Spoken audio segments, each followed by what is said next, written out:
ഇതെൻ്റെ അച്ഛൻ നട്ട സാധനമാണ് തക്കാളി. ഇന്നലെയാണ് മുളച്ച് വന്നത്. ഇനിയിരിക്കുന്നു ഒരു 6 എണ്ണം കൂടി അവിടെ ചെടികളിൽ. എൻ്റെ അച്ഛൻ നട്ടതാണ്. തക്കാളി വളർന്നു വരുന്നുണ്ട്. ഇനി ബാക്കി വീഡിയോ ഞാൻ കാണിച്ചു തരാം.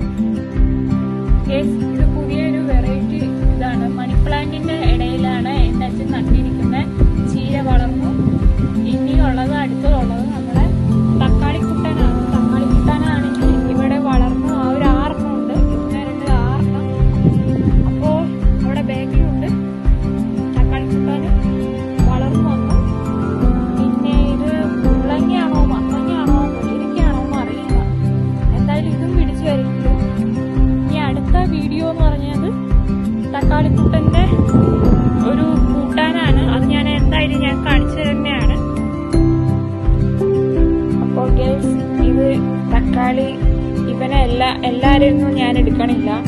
ഇവരൊക്കെ ഒന്ന് സൂക്ഷിച്ചതാണ്. അപ്പൊ സൂക്ഷിച്ചു നോക്കിയാണ് ഞാൻ എടുക്കുന്നത്. ഇന്ന് എനിക്ക് ഒരു മുട്ടയും കൊണ്ട് ഓംലെറ്റിൽ കൊണ്ട് ഇടണം ഇവനെ. എന്നാലാണ് എനിക്ക് ഫുഡ് കഴിക്കാൻ പറ്റൂ. അതുകൊണ്ട് ഞാൻ ഇവനെ ഒരെണ്ണത്തിന് ഞാൻ എടുക്കാൻ പോവാണ്. ഓക്കെ.